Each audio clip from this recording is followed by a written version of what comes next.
स्वाद के पिच पर अब लगेगा द फूड कोर्ट का चौका। The food court hotel and restaurant, the taste of Lucknow. अब लखनऊ जाने की जरूरत नहीं, सिवान में लग्जरी एंड टेस्ट का perfect combo. The food court, Junapur hospital road, bypass road, Siwan. Indian thali, Chinese snacks, veg and non veg, delicious food items. तो अपने special दिन को स्पेशल फील कराएं। The food court hotel and restaurant से आप कर सकते हैं ऑनलाइन ऑर्डर भी। For booking call 7766964414। स्वागत है आपका हमारे विशेष कार्यक्रम में। इन दिनों नगर परिषद और नगर पंचायत चुनाव का चर्चा आवाम के जुबान पर है और इस बार का नगर परिषद का चुनाव इसलिए खास होने वाला है क्योंकि इसके पहले जो भी वार्ड पार्षद होते थे वो अपने पसंद के अनुसार समर्थन दे करके ऐसे उम्मीदवार को, ऐसे जनप्रतिनिधि को सभापति के पद पर सुशोभित करते थे जो धनवान होते थे, बलवान होते थे और पैसे में उनके पास जो है क्षमता होती थी। लेकिन इस बार सरकार ने नीति में संशोधन करते हुए एक बहुत बड़ा ऐतिहासिक फैसला लिया है। यह फैसला है कि कोई भी व्यक्ति जहां से भी चाहे वार्ड पार्षद का चुनाव तो लड़ ही सकता है, साथ ही साथ चेयरमैन का भी चुनाव लड़ सकता है।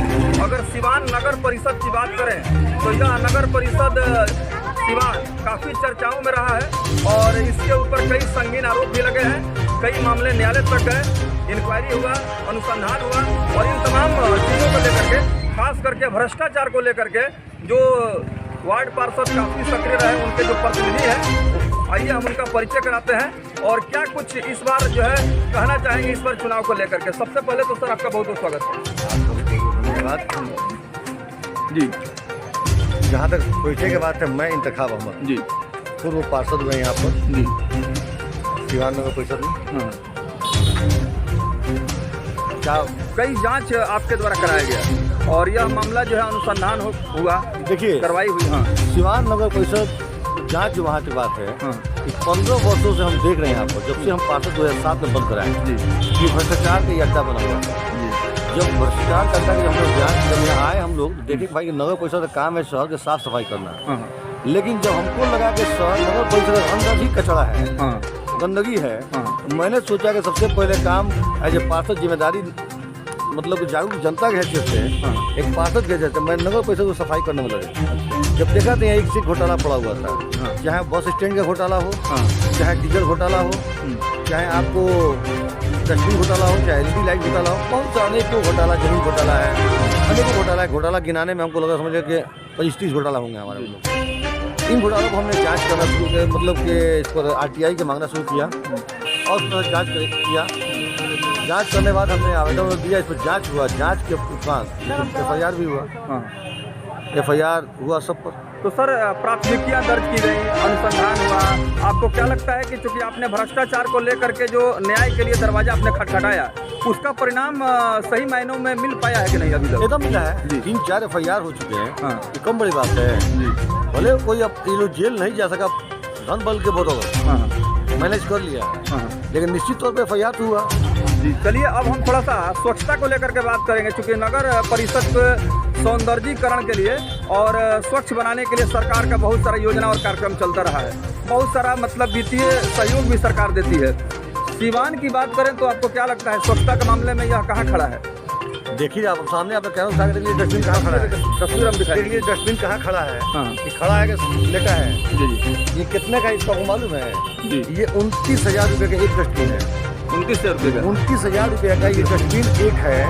और इसी चीज़ को आप बोलिएगा, जाँच करिएगा, तो मतलब ये यही ना भ्रष्टाचार है जी। ये हमारे यहाँ खरीदा गया, ये 200 पीस। अब मान लीजिए कि आपको 200 पीस जब खरीदा गया है, आप दिखा दीजिए शहर में कहाँ है, ये कहाँ लगा है। 29,000 रेट से आप देखिए 58 लाख रुपये का लगभग ये आपको डस्टबिन बर्बाद हुआ है यहाँ पर जी। जो कि एक डस्टबिन 2-3 रुपये से ज़्यादा का नहीं होगा। स्टिक आप देख लीजिए जी। रेट भी निकाल कर देख सकते हैं, दिखा सकते हैं, तस्वीर देख सकते हैं। इंतखाब जी के द्वारा यह दिखलाया जा रहा है, बतलाया जा रहा है कि ये जो मतलब राशि है एक डस्टबिन का जो आप बतला रहे हैं 29,000 रुपया, 200 जो डस्टबिन खरीदा गया और 58 लाख रुपये जो खर्च किया गया है जी। इसकी जाँच के लिए हमने जिला लोक शिकायत कार्यालय जो है सिवान में, वहाँ जाँच हो रहा है इसका, ऐसा प्रमाण दिया गया है। तो ये सर, जब ये डस्टबिन की समुचित व्यवस्था या प्रबंधन अगर सही ढंग से नहीं हो पाया तो इसके लिए जिम्मेवार आप प्रत्यक्ष रूप से किसे मान रहे हैं? जाहिर सी बात है, जो अध्यक्ष होते हैं, जो कार्यपालक पदाधिकारी होते हैं, वो अपने आप में वो वही जिम्मेदार हैं। क्योंकि ये तो डस्टबिन जो है हर अलग अलग वार्डों में लगाया गया है। सबसे बड़ी बात आप समझ लीजिए, हाँ। एक जमीन 3000 सामान 29 शहर में खरीदा जा रहा है। जी। कितना बड़ा घोटाला है ये? 3000 का सामान हाँ। 29 शहर में खरीदा जा रहा है। ये आपको नहीं है कितना बड़ा घोटाला है ये? बिल्कुल। तो कोई बोलने वाला क्यों नहीं है? रोका क्यों नहीं गया? तो कितने पैसे में कितने नाला बन जाता है, छोटे छोटे, तो इसके सड़क बन जाते हैं। भ्रष्टाचार की इस लड़ाई में जो आपने आवाज़ उठाया, बहुत सारे वार्ड पार्षद आपके साथ थे कि ये अकेला आपने बीड़ा उठाया था?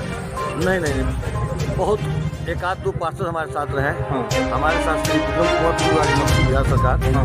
वो बेचारे साथ थे। धरना प्रदर्शन भी हमारे साथ वो किए। हाँ।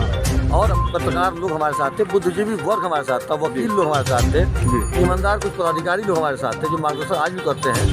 ये लोग के साथ तो मिला हमको, लेकिन पार्षद का सहयोग इसमें नहीं मिला। चलिए, अब चूंकि चुनाव का समय करीब आ चुका है और हम देख रहे हैं कि जनता बहुत खामोश है, प्रत्याशी हल्ला ज्यादा कर रहे हैं। फैसला जनता को करना है। जनता के दरबार में सब कुछ साफ सुथरा दिखलाई दे रहा है कि कौन है जो जनता की वास्तविक लड़ाई लड़ सकता है, जनता के लिए हम कह सकते हैं त्याग कर सकता है, जनता को भ्रष्टाचार से आज़ादी दिला सकता है। ये जनता बिल्कुल खामोशी से हर चीज़ को देख रही है। तो आपको लगता है कि इन तमाम प्रत्याशियों में आपका चेहरा जो है एक विश्वसनीय चेहरा के रूप में सामने आएगा? देखिए, जनता को फैसला करना है। हाँ। चुनाव का बिल्कुल तो मान लो बजा दिया, वक्त से पहले लोग बजा दिया है। हाँ। ना नोटिफिकेशन हुआ, ना वार्ड का परिसीमन हुआ, ना आरक्षण आया। हाँ। अभी कौन सा चेयरमैन का पद किस पद होगा, क्या होगा, अभी क्लियर नहीं है। लेकिन वक्त से पहले लोगों ने इसको बना दिया, इसको आरक्षण ये बिल्कुल फूक दिया है। जी। अच्छा, चलते चलते एक सवाल जो कि करप्शन से जुड़ा हुआ था, हम थोड़ा सा मिस कर रहे थे, जनता भी इसको जानना चाहती है कि जमीन का एक मामला आया था। यह मामला कैसा था और इसमें अभी तक क्या लीगल एक्शन हुआ है, क्या जजमेंट आया है? देखिए, जमीन के घोटाला, जो जमीन घोटाला इसको बोलिए आप, पूरा निस्तारण जमीन मतलब पूरा को डंप करने के लिए जमीन खरीदा गया, 12 बीघा है। हाँ। वैसे आदमी से जमीन खरीद लिया गया जिसका था नहीं। हाँ। वैसे आदमी से खाता में पैसा दिया गया। हाँ। जिसका जमीन जो रजिस्ट्री किया ही नहीं। हाँ। आप समझिए, जिसने जमीन को रजिस्ट्री नहीं किया, हाँ। वैसे आदमी के खाता में पैसा चला गया। ये मैं आपको बहुत बात बताता, आज तक जमीन पर कब्जा नहीं हुआ। हाँ। इसी को लेकर हमने मुहिम हम लोग छेड़ा, जांच कराया। जांच के उपरांत इसको प्राथमिकी दर्ज कराया गया और सब मतलब कुछ लोगों को भी दर्ज कराया गया है। अभी हो सकता है कि और आगे लोगों को दर्ज हो, और जो अध्यक्ष को भी दर्ज हुआ है वो लोग मेल से मिले हुए लोग। अब देखिए आगे न्यायालय क्या करता है, होता है क्या अध्यक्ष होता है, आगे देखना है इसको क्या होता है। बिल्कुल।